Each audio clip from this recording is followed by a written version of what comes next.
Welcome friends, मैं कुबेर पाटीदार मेरे channel में आपका हार्दिक स्वागत करता हूं। दोस्तों, आज के वीडियो में हम देखेंगे कि सेविंग अकाउंट में कितना कैश डिपॉजिट और कितना कैश विड्रॉल कर सकते हैं, जिसकी जानकारी इनकम टैक्स विभाग को नहीं होगी।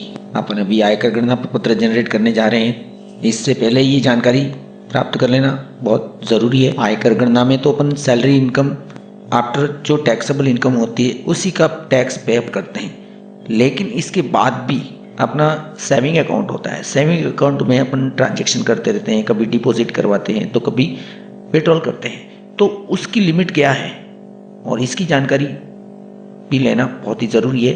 तो वो कितनी लिमिट है जिसकी जानकारी इनकम टैक्स डिपार्टमेंट को नहीं होगी। फर्स्ट में यहाँ पर देखते हैं अपन cash deposit limit in saving account.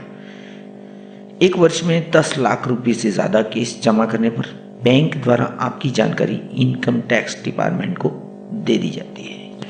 और यहाँ पर नीचे नोट भी लिखा हुआ है कि सभी बैंक अकाउंट का टोटल मिलकर लिमिट 10 लाख, यानी कि जो भी अपने बैंक अकाउंट है, मान लो 2 हैं या 3 हैं, एक से अधिक हैं, तो वो सभी आधार कार्ड से लिंक है और उन सभी में अपन अगर ट्रांजेक्शन करते हैं तो उन सभी बैंक अकाउंट का टोटल मिलाकर 10 लाख लिमिट है। मतलब अपने घर में कोई फंक्शन है या कोई कार्यक्रम है तो अपन कैश अमाउंट ट्रांजैक्शन वगैरह करते हैं, आदान वितरण करते हैं, या कोई अपने किसी कारणवश अपन किसी बैंक में पैसा ट्रांसफ़र करते हैं, जमा करवाते हैं, कई तरह के कारण होते हैं। ये तो हुई लिमिट के बाद में नेक्स्ट जो पॉइंट है कि उसमें है कि अगर आप इनकम टैक्स रिटर्न में कैश डिपॉजिट का सोर्स दिखा देते हैं तो आपके पास इनकम टैक्स डिपार्टमेंट की तरफ से कोई भी नोटिस नहीं आएगा। इस पॉइंट को मैं आपको आयकर गणना में भी बता देता हूं कि ये कौन सी इनकम है। वो है ये अदर इनकम, यानी गृह संपत्ति से प्राप्त किराया है, या बैंक या पोस्ट ऑफिस में बचत खाते का ब्याज है, इंटरेस्ट जिसका टैक्स अपन को लगना है, तो वो अदर इनकम, या फिर FDR या RD से प्राप्त इंटरेस्ट वगैरह अन्य आय कहने का मतलब जो अदर सोर्स ऑफ इनकम जिसका टैक्स अपन को पे करना पड़ता है। इसके बाद में नेक्स्ट है कि अगर आप इनकम टैक्स रिटर्न फाइल नहीं करते हैं और आपके पास सेविंग अकाउंट में किए गए कैश डिपॉजिट का कोई सोर्स नहीं है, तब इनकम टैक्स डिपार्टमेंट द्वारा अनएक्सप्लेन्ड कैश क्रेडिट यानी कि अघोषित आय मानकर आप पर 60% यानी 60% की दर से टैक्स और पेनल्टी लगा दी जाती है। ये लाइन का बहुत ध्यान रखने वाली बात है। और ये अपनी अघोषित आय यानी अनएक्सप्लेन्ड कैश क्रेडिट कहाँ पर शो करता है? अपने ITR में एक AIS यानी कि एनुअल इंफॉर्मेशन स्टेटमेंट होता है और उसमें वित्तीय वर्ष के दौरान यहाँ पर फाइनेंशियल ईयर लिखा हुआ है और यहाँ पर एम्प्लॉय का पैन नंबर उसके नेम के साथ में दर्ज है। वहाँ पर ये annual statement AIS report SFT information के रूप में शो कर देता है। SFT मतलब स्पेसिफाइड फाइनेंशियल ट्रांजैक्शन, यानी कि ये इंटरेस्ट अपना यहाँ पर बता रहा है कि 8,024 रुपया। ये किसका ब्याज है? इंटरेस्ट फ्रॉम सेविंग बैंक, यानी कि अपने बैंक में जो जमा है 5 वर्ष की मियादी जमा वो भी हो सकती है, या फिर अपना जो सैलरी जो अपनी बैंक में आती है तो उसका इंटरेस्ट भी अपन को यहाँ पर मिलता है। तो वो यहाँ पर आप समझ रहे हैं कि हमने आयकर गणना में जो अपने टैक्सेबल इनकम जो आ रही है उसी का टैक्स पे किया है, लेकिन यहाँ पर जो आपके अपने सेविंग अकाउंट में अगर 10 लाख से अधिक का ट्रांजैक्शन होता है या 10 लाख से अधिक आप जमा करवाते हैं तो उसका इंटरेस्ट जो लगता है वो यहाँ पर आपको टैक्सेबल इनकम के तौर पर अदर सोर्स इनकम में शो कर देगा। आप तो आयकर गणना पत्र संबंधित डिटेल को देंगे तो अपनी सैलरी इनकम का ही देंगे। सैलरी इनकम में अगर आपका टैक्स आता है तो देंगे, अन्यथा आप यहाँ पर 0 टैक्स आ रहा है तो जो भी आयकर गणना में टैक्स आ रहा है उसके अकॉर्डिंग ही देंगे, क्योंकि आप सैलरी आय का दे रहे हैं ओनली।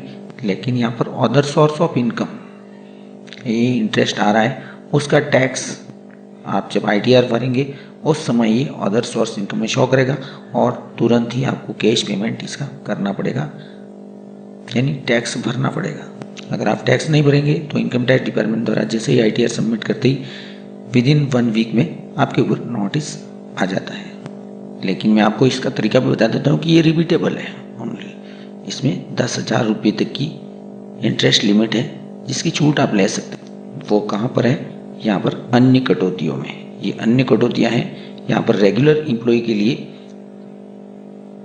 धारा 80 TTA बचत खाते पर ब्याज अधिकतम ₹10,000, और ये है रिटायरमेंट एम्प्लॉय के लिए जहाँ पर 50,000 की छूट है इनको, लेकिन अपने लिए यहाँ पर 10,000 की छूट है।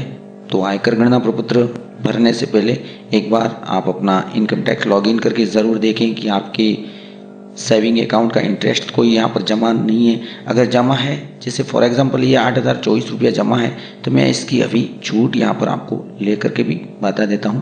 पहले तो ये देख लेते हैं कि 8,024 रुपये का आपको टैक्स कितना लगेगा, बिकॉज ये है आपकी अदर सोर्स इनकम। तो यहाँ पर टैक्सेबल इनकम 8,024 को जोड़ने से सीधा 5,08,030 रुपये आ गई, और 87A के अकॉर्डिंग यहाँ पर 12,500 की छूट थी, वो भी उसने ऐड कर लिया यहाँ पर, और 14,106 रुपया टैक्स हो गया। 14,106 तो यहाँ पर शिक्षा एवं स्वास्थ्य उपकर का 564 रुपया जोड़ करके 14,670 रुपया टैक्स हो गया। और आपका इंटरेस्ट कितना जमा हुआ है? मात्र 8,024 रुपया। 8,024 के आप कितना भर रहे हैं? 14,670 रुपया। इस टैक्स से बचने से यहाँ पर सीधा सा तरीका है कि यहाँ पर 80TTA के अंतर्गत बचत खाते पर ब्याज अधिकतम 10,000 रुपये की छूट है। तो आपसे यहाँ पर अपने बैंक एवं पोस्ट ऑफिस के बचत खाते पर ब्याज है उसमें ऐड कर दो।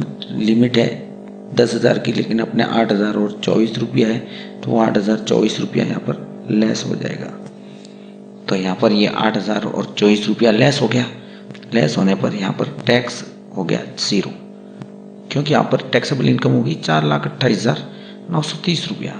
तो यहाँ पर रेगुलर एम्प्लॉय के लिए 10,000 रुपये की हाईएस्ट लिमिट है, और इंटरेस्ट रिबेट आप यहाँ पर 10,000 रुपये तक की छूट ले सकते हैं। तो दोस्तों ये थी आयकर गणना रिलेटेड करंट जानकारी जो मैंने इस वीडियो के माध्यम से शेयर की। दोस्तों जानकारी अच्छी लगे तो वीडियो को लाइक एवं शेयर जरूर करें। Thanks for watching my video.